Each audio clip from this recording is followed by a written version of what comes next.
Assalamualaikum warahmatullahi wabarakatuh.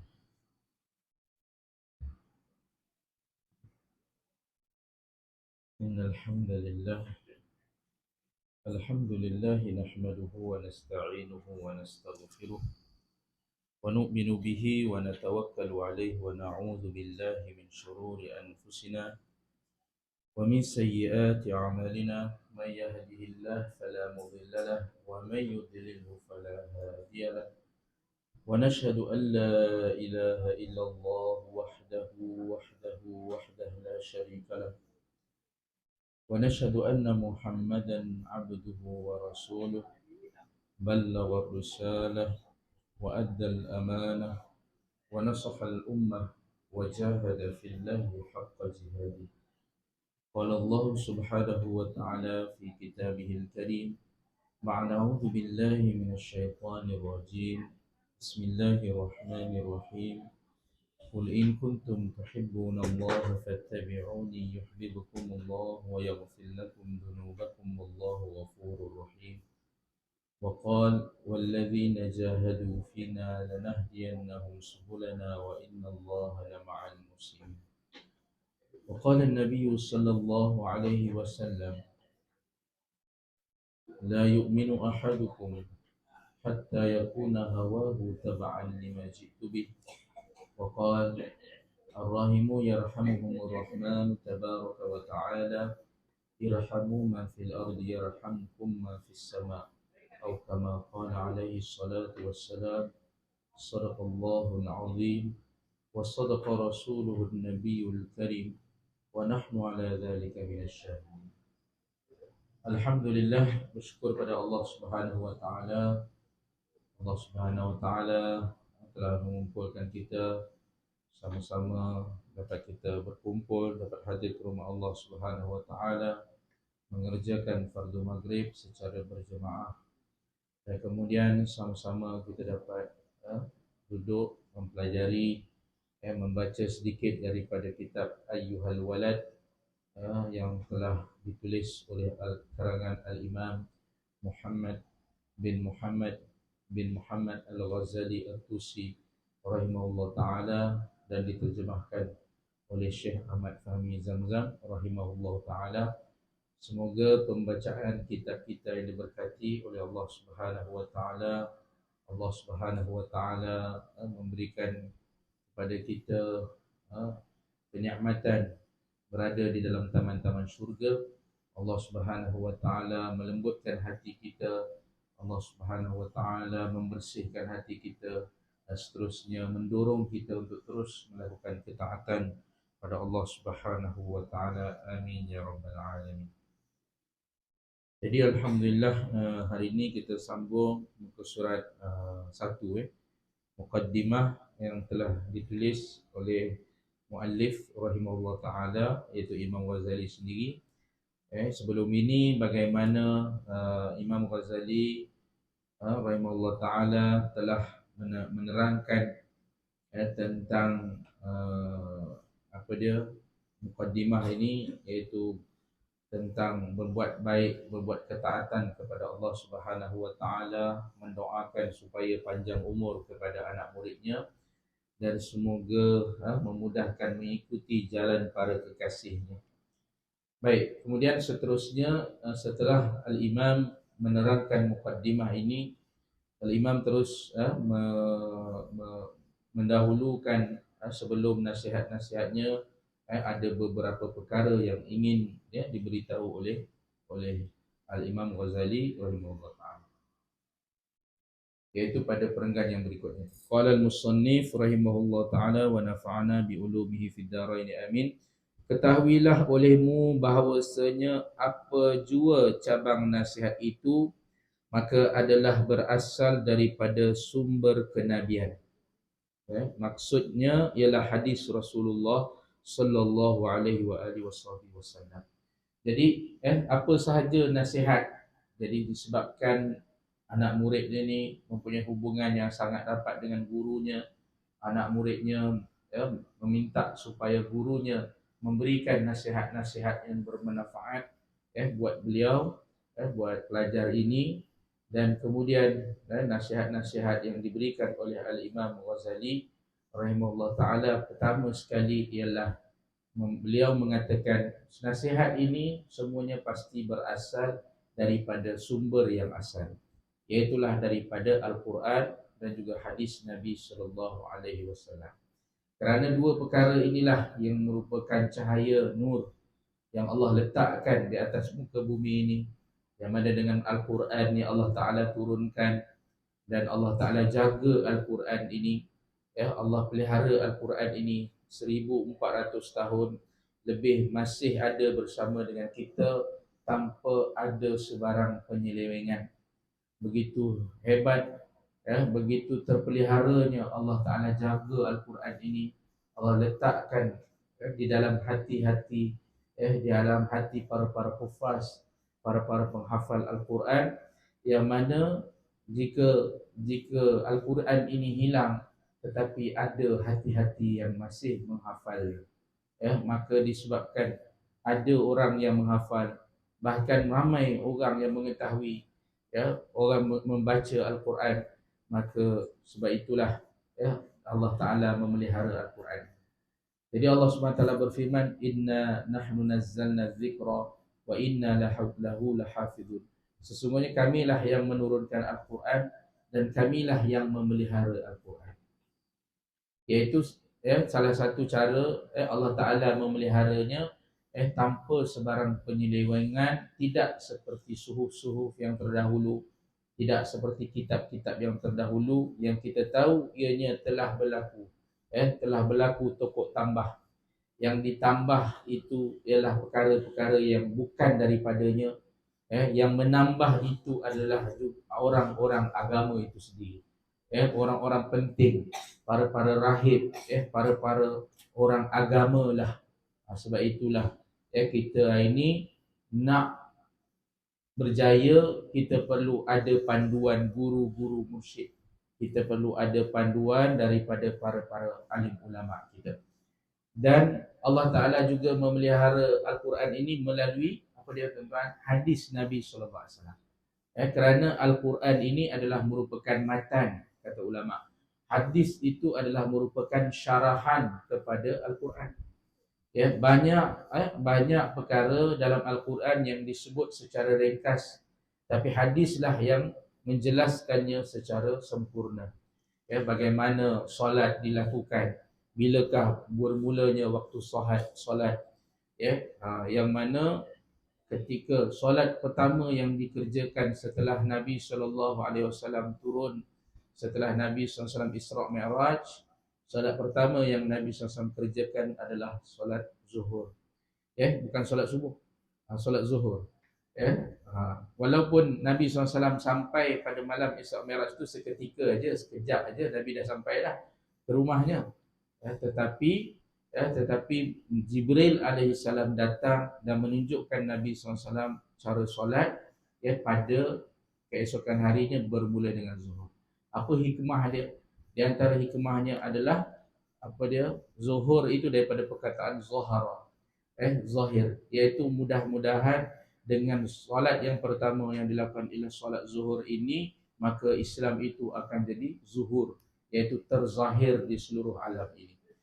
Dan bagaimana solat yang dibuat oleh Sayyidina Jibril alaihissalam ini dilakukan oleh Sayyidina Jibril, dan Nabi SAW mengikuti Sayyidina Jibril. Sahabat-sahabat semua ikut Nabi SAW.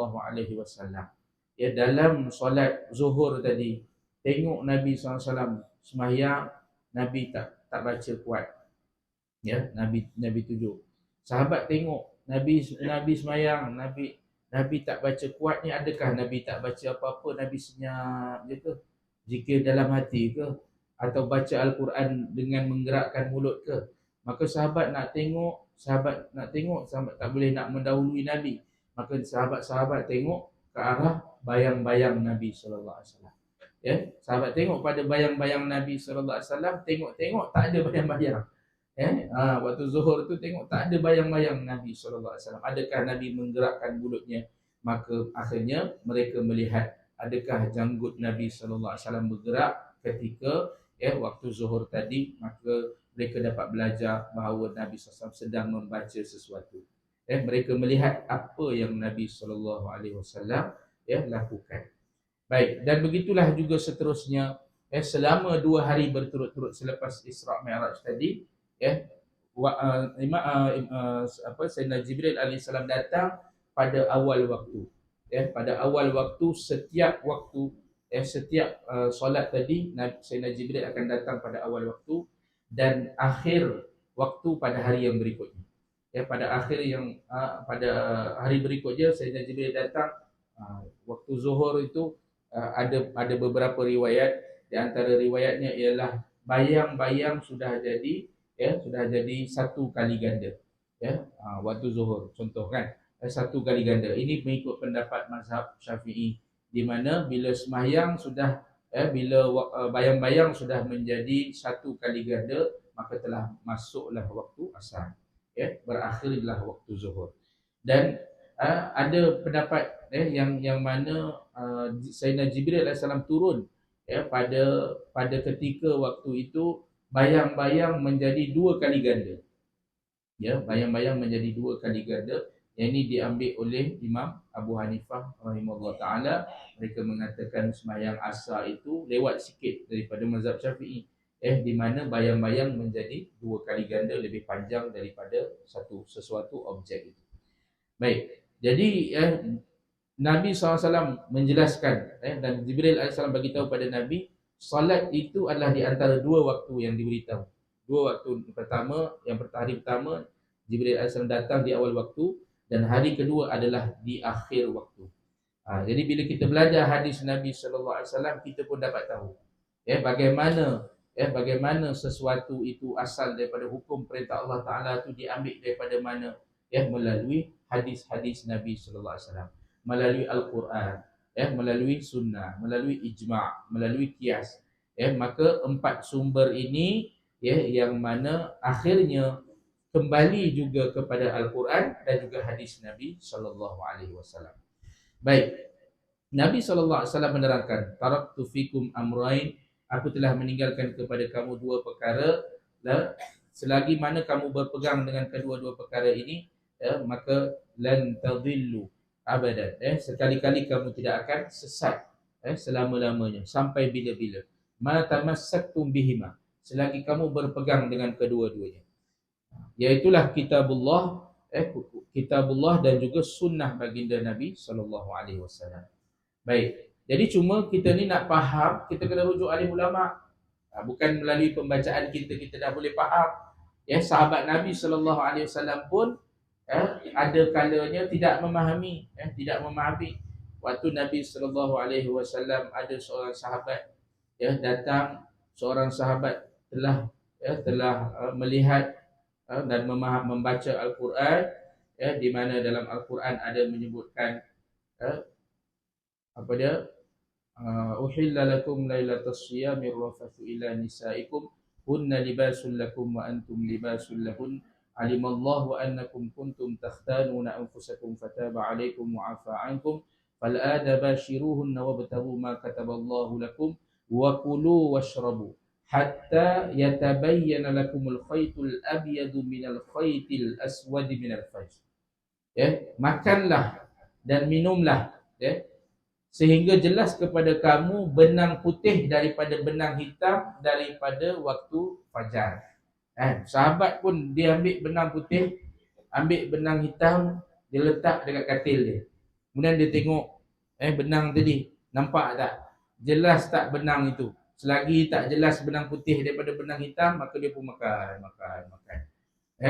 Maknanya dia nak tengok, dia nak tengok apa dia? Puasa tadi bilakah bermulanya waktu subuh? Bilakah bermulanya waktu subuh? Waktu sahur sebelum tu masih boleh makan. Tetapi apabila berakhirnya waktu sahur, dah masuk waktu subuh dan terbit fajar shadiq, maka telah berakhirlah waktu kita boleh makan. Jadi sahabat ni pun dia tak faham, dia ambil benang, dia letak kat katil, kemudian dia pun tengok benang. Sehinggalah dia bawa pada Nabi SAW, tak boleh nampak ya Rasulullah, gelap. Macam mana nak nampak? Kan? Maka Nabi SAW pun menjelaskan bukan begitu maksudnya. Sahabat pun boleh jadi tak faham. Boleh berlaku kekeliruan. Ini kan pula kita yang bukan orang Arab, yang mana kita pun tak belajar bahasa Arab. Jadi pasti akan berlaku kekeliruan dan kita tidak faham Al-Quran ataupun hadis-hadis Nabi SAW. Maka kita perlu kepada para alim ulama kita. Apa yang diterangkan oleh para alim ulama kita? Bila sampai kepada kita satu hadis, adakah kita terus boleh beramal dengannya? Adakah perlu sesuatu hadis yang umum, perlu datang dulu dia punya mukhassis dia untuk mentakhsiskan sesuatu hadis yang umum ni? Macam mana nak buat? Bagaimanakah caranya? Ini maka diterangkan di dalam kitab usul. Maka ulama-ulama dia telah buat satu usul untuk memahami Quran, macam ni gayanya, macam ni caranya. Kalau tak ada usul, maka habis tuan-tuan. Kelang kabut kita. Kelang kabut orang tak ada usul ni, tak ada dia punya sandaran sumber dia, maka habis kelang kabut. Baru ni kita buat satu multaqa di apa pejabat agama, jabatan agama buat multaqa para asatizah pemegang tauliah. Maka dia bagi contoh, Dr. Yusri bagi tahu, hafizahullah taala, beliau bagi tahu kalau orang tu dia tak ada usul ni, maka kalau kita kata contohlah 2 tambah 2 tu jadi 4. Kalau orang tak ada kaedah, maka dia kata 2 tambah 2 boleh jadi 4, boleh jadi 5, boleh jadi 7, boleh jadi 8, 10. Dia tak ada kaedah. Jadi kalau ada kaedah, orang akan ikut kaedah.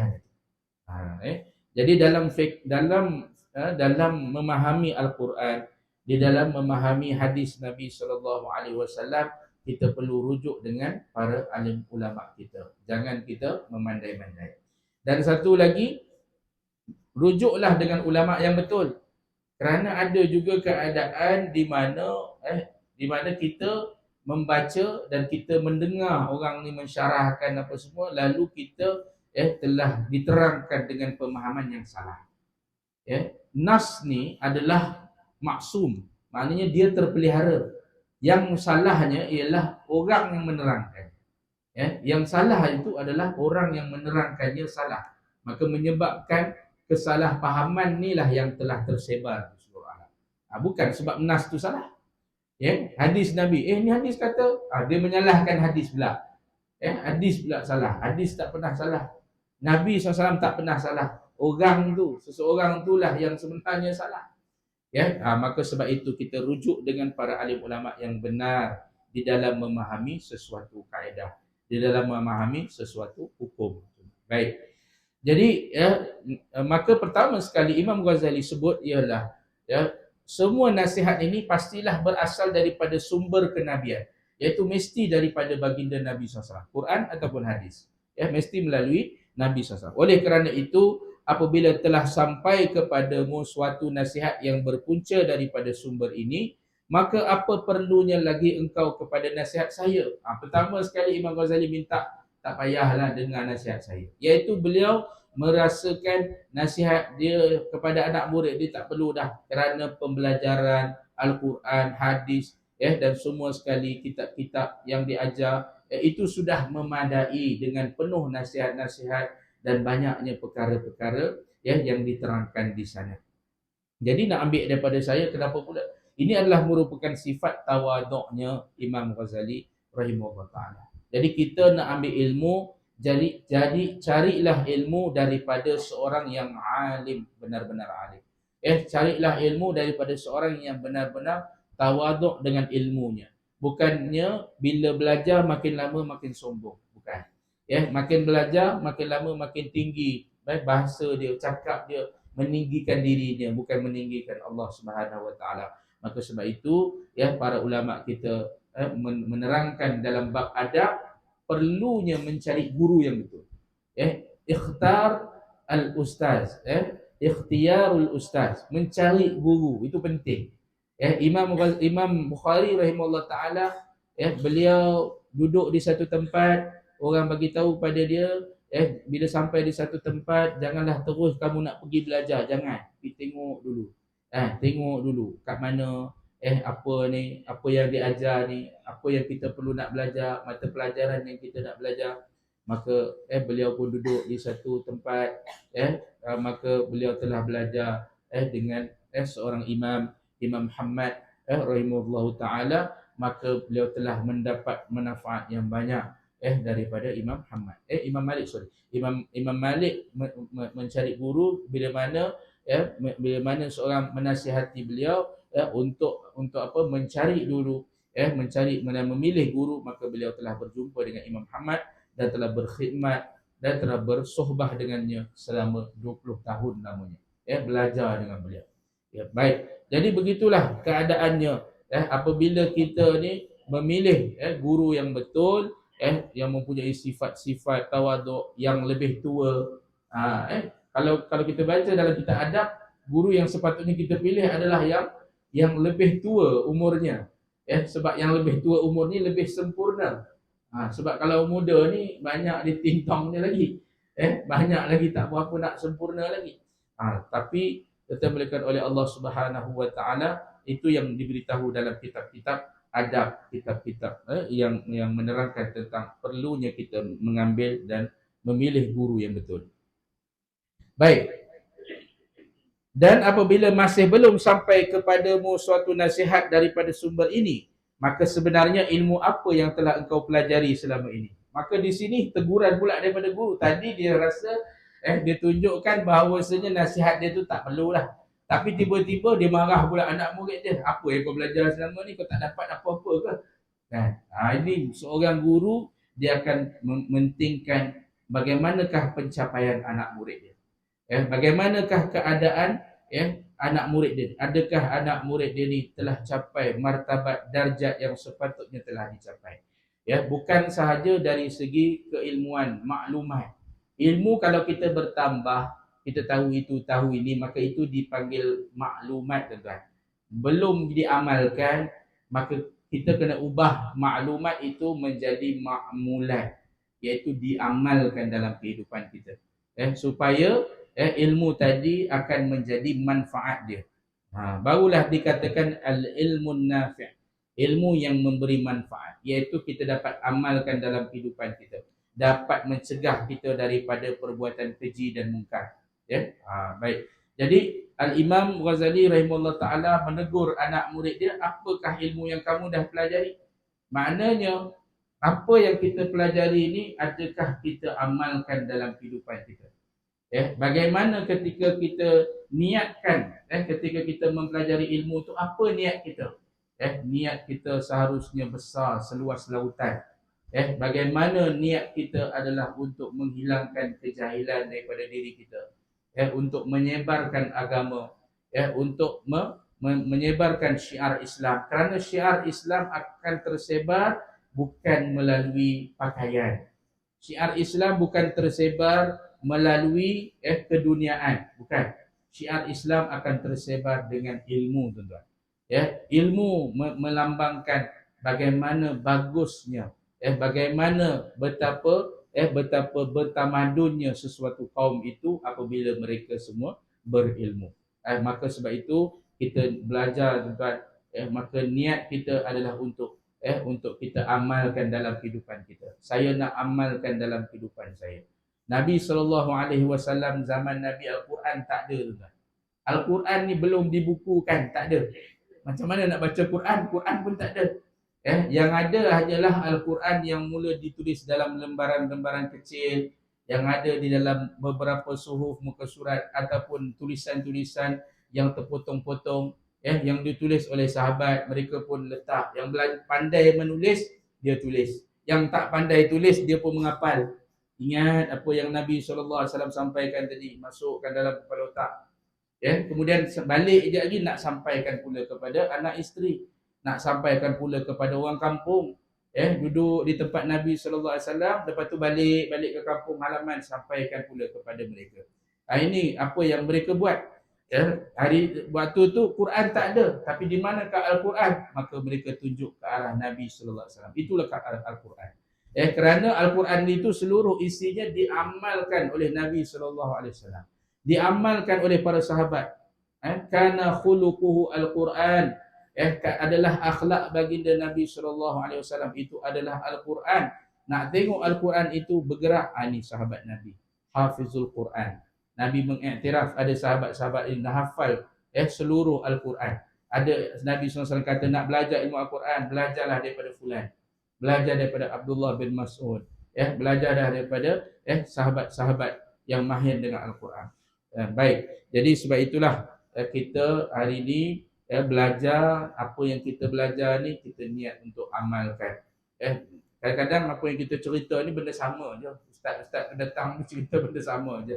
Tetapi apa yang paling penting, adakah kita telah amalkan dalam kehidupan kita? Bagaimana keadaan para ulama kita bila membaca hadis, bila membaca ayat Quran, maka gemetar hati mereka, perasaan takut kepada Allah Subhanahu Wa Taala timbul dalam diri mereka. Walaupun membaca satu hadis menyebabkan gemetar hati.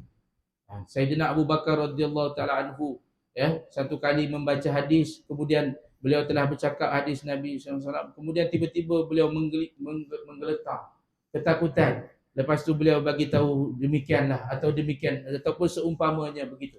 Sebab itu tuan-tuan, bila baca hadis Nabi, kalau kita rasa ragu-ragu, kita sebutlah au kama qala, ataupun seperti mana yang telah disabdakan oleh baginda.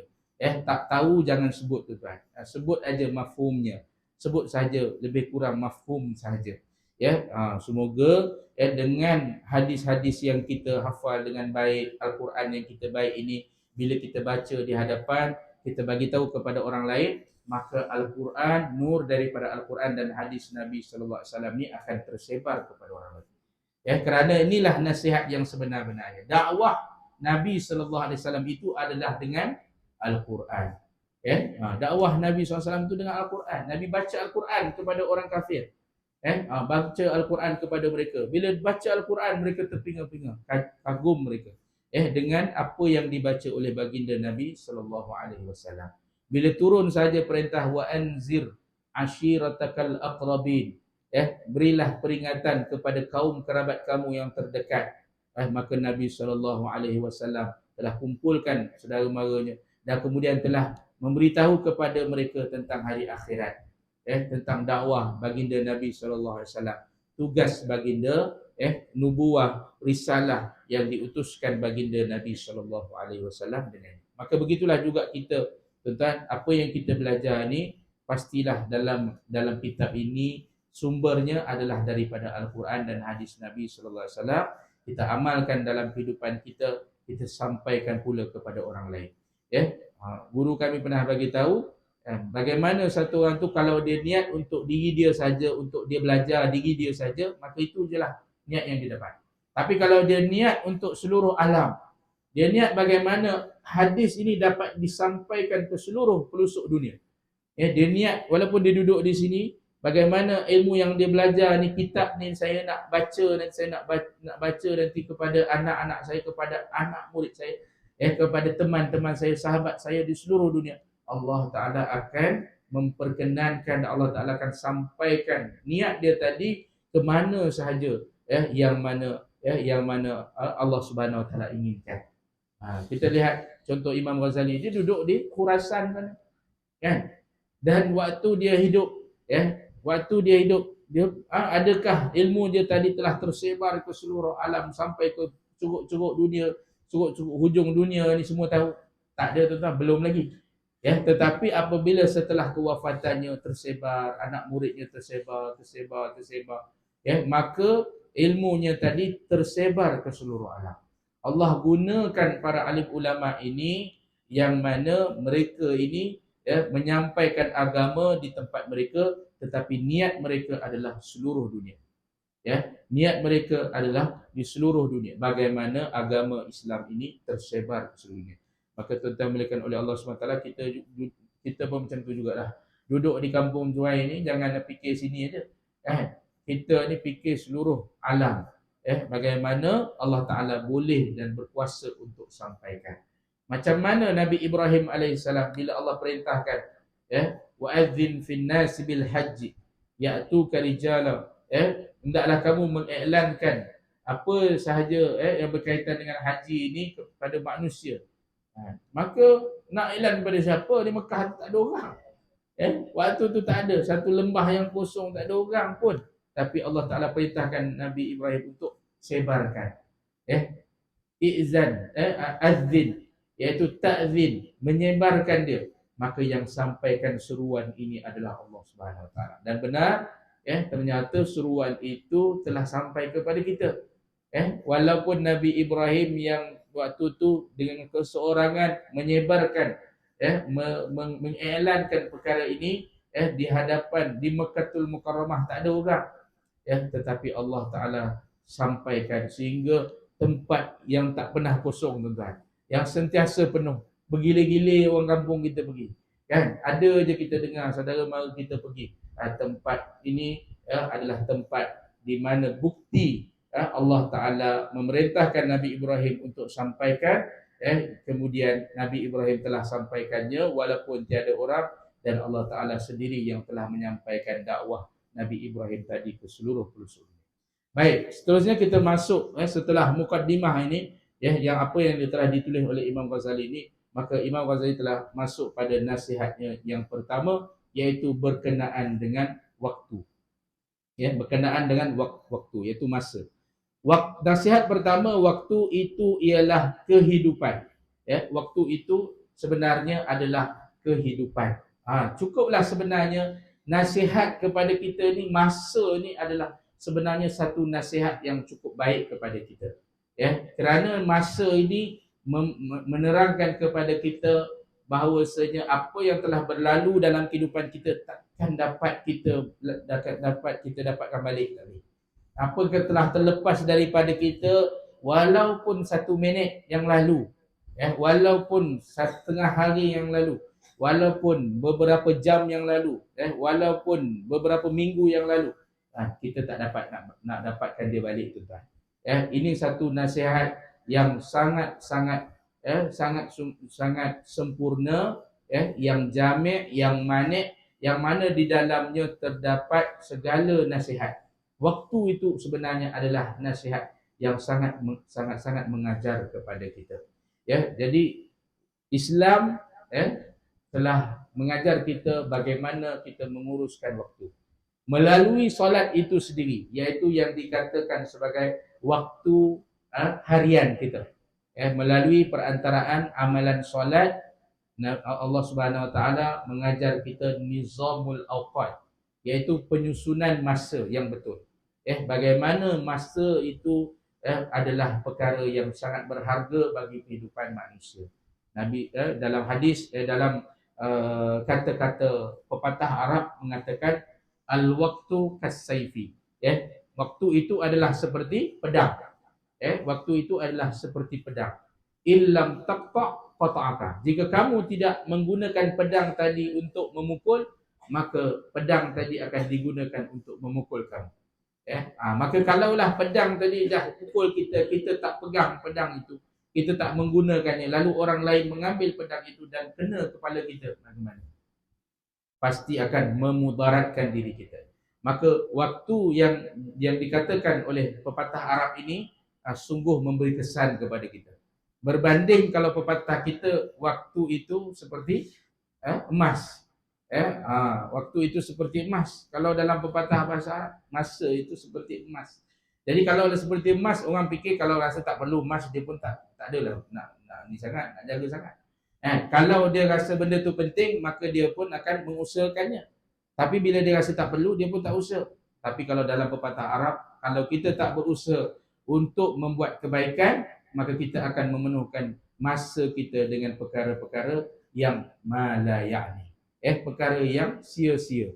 Yang mana kalaulah disebut oleh baginda Nabi SAW, min husnil islamil mar'i tarkuhu ma la ya'ni. Sebahagian daripada kecantikan Islam seseorang itu adalah meninggalkan perkara yang sia-sia.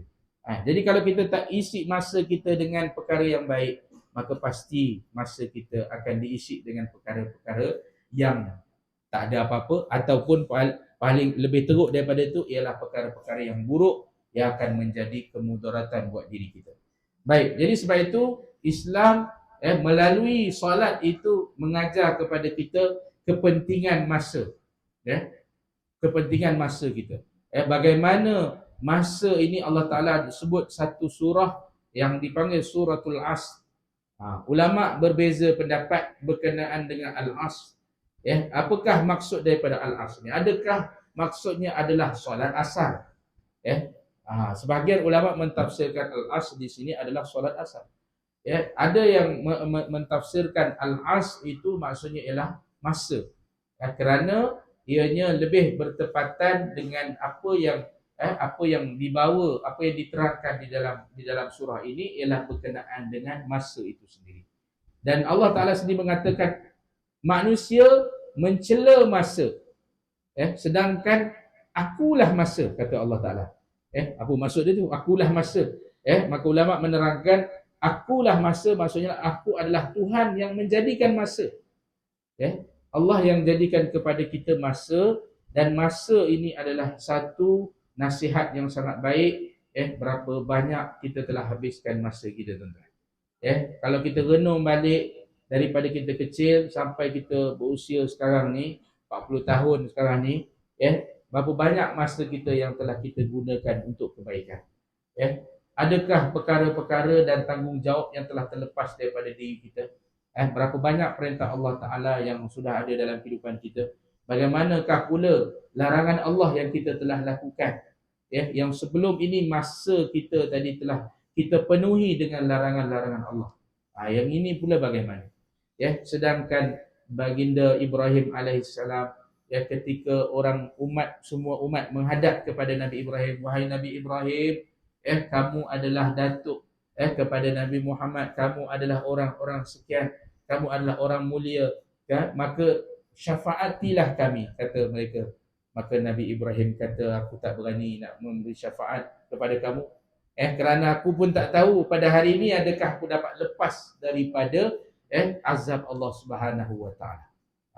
Walaupun beliau teringat balik ketika mana beliau berdakwah bersama di dalam kampungnya, orang lain pergi ke satu perhimpunan perayaan, menyambut perayaan sekian, Nabi Ibrahim tidak pergi dan memberi jawapan mengatakan inni sakim, sesungguhnya aku sakit. Dia bagi alasan aku sakit. Jadi dengan perkataan ini sakim ni bukan satu bohong, tuan-tuan. Ulama membahaskan dia bukan satu pembohongan, dia bukan pendustaan, kerana mustahil para nabi-nabi itu bercakap bohong. Para nabi wajib bersifat sidik, benar. Ini bukan bohong. Maka dijelaskan dalam kitab tafsir dengan lebih panjang, tuan-tuan, di sana. Dan kemudian disebabkan perkara itu Nabi Ibrahim kata, aku nak bagi alasan apa depan Allah Taala. Ketika aku memberitahu ini sakim, aku sakit ni, aku pun nak jawab apa nanti depan Allah Taala. Itu satu pembohongan. Seolah-olah beliau kata itu satu pembohongan. Tapi tuan-tuan muliakan oleh Allah Subhanahu Taala, hari ini kita berapa banyak perkara yang kita bohongkan. Bagaimanakah perkara-perkara ni kita nak hadap depan Allah Subhanahu Wa Taala? Sekali kita buat satu perkara yang langgar perintah Allah Taala, bagaimana kita nak berhadap dengan Allah Subhanahu Wa Taala dengan dosa kita tadi? Maka inilah menyebabkan para sahabat Nabi sallallahu alaihi wasallam sentiasa bersedih. Bagaimana keadaan Nabi sallallahu alaihi wasallam, kana daimal huzni. Keadaan Nabi sallallahu alaihi wasallam selalu bersedih. Bukanlah selalu bersedih itu maksudnya 24 jam, tidak. Walaupun keadaan Nabi ada kalanya Nabi sallallahu alaihi wasallam itu membuat lawak, kerana ada yang dipanggil sebagai lawak jenaka yang Nabi sallallahu alaihi wasallam buat, ada. Tetapi ada juga hadis yang menerangkan Nabi sallallahu alaihi wasallam juga sentiasa bersedih. Bagaimana sahabat Nabi sallallahu alaihi wasallam berfikir apa yang dia telah buat sebelum ini, bagaimana dia nak dapat balik. Ini dipikir oleh sahabat-sahabat Nabi. Orang kaya, orang miskin semua fikir benda sama. Orang kaya mereka fikir dapat amal, dapat bersedekah. Bila Nabi SAW bagi targhib, dapat bagi sedekah sebagainya, mereka pun dapat bagi sedekah, dapat bayar zakat, dapat wakaf, dapat hibah, dapat pergi haji, dapat buat amal-amal yang besar. Tiba datang orang miskin kepada Nabi SAW, mengadu pada Nabi, ya Rasulullah, ini ahlad dusur, mereka yang kaya ni, darjat mereka ni dah naik di sisi Allah Ta'ala ni begitu tinggi amalannya. Begitu tinggi ni, kami ni yang miskin-miskin ni telah kemudian ni, macam mana ni ya Rasulullah? Merisaukan kami. Kalaulah mereka ni mendahului kami, mereka akan masuk syurga, kami ni tinggal duduk mana? Tapi dimuliakan oleh Allah Subhanahu Wa Taala, Nabi SAW bagi tahu kepada mereka amalan. Nabi mententeramkan hati jiwa sahabat-sahabat Nabi. Maka ketika mereka mendengar ada amalan-amalan yang dapat mengatasi amalan-amalan sekian, amalan 2 rakaat sebelum subuh adalah lebih baik daripada dunia dan segala isinya. Nabi bagi tahu zikir-zikir yang kamu amalkan, subhanallah, alhamdulillah, Allahu akbar lepas solat, maka amalan-amalan zikir yang kamu buat ini adalah lebih baik daripada sedekah-sedekah yang kamu berikan. Nabi ajar pada isteri Nabi yang mana telah duduk setelah Nabi keluar untuk solat subuh. Ketika itu Nabi meninggalkan isterinya di atas sejadah. Tak berganjak dia isteri Nabi ini setelah beberapa ketika Nabi balik waktu duha, selepas dah selesai Nabi dengan urusan sahabat-sahabat, dengan mesyuaratnya, dengan menyampaikan agamanya. Nabi balik waktu tu dah pun waktu duha, dan Nabi dapati isteri Nabi masih duduk di atas tikar sejadah. Maka Nabi bagi tahu satu amalan pada isinya. Adakah ingin aku mengajarkan kepada kamu satu amalan yang lebih baik daripada apa yang kamu lakukan, daripada zikir-zikir yang kamu bacakan daripada pagi tadi sampai waktu ini? Maka Nabi pun ajar pada isteri Nabi. Subhanallah bihamdi, adada khalqi, wa ridha nafsi, wa zinata arshi, wa midada kalimati. Itu di antara zikir-zikir. Jadi kenapa tuan-tuan diberikan amalan-amalan zikir-zikir ini? Supaya kita dapat menggunakan waktu kita sebaik mungkin. Subhanallah adada khalqihi, maha suci Allah sebanyak bilangan makhluknya. Walaupun dalam 1 second kita baca tuan-tuan, maka sebanyak itulah, sebanyak mana makhluk Allah Ta'ala, maka sebanyak itulah ucapan subhanallah yang kita telah ucapkan. Bayangkan, subhanallah wa bihamdihi adada khalqihi, subhanallah maha suci Allah dan dengan pujian kepadanya sebanyak bilangan makhluknya. Berapa banyak bilangan makhluk Allah? Tak terhitung. Waktu ini berapa banyak bilangan makhluk Allah Ta'ala? Berapa puluh juta, berapa bilion, berapa trilion, kita pun tak tahu tuan-tuan. Tetapi banyak itulah subhanallah yang telah kita ucapkan, yakin dengan sabdaan baginda Nabi SAW. Waridha nafsihi, dan keredaan dirinya. Wazinata arsyihi, banyak itulah seberat arasnya. Berapa berat aras tuan-tuan? Makhluk Allah yang paling besar sekali adalah aras. Di antara makhluk Allah yang paling besar. Berapa berat punya aras ni, dan seberat itulah ucapan yang kita ucapkan. Ini yang diajar oleh baginda Nabi SAW. Wa midada kalimati, dan berapa banyakkah bilangan kalimah-kalimahnya.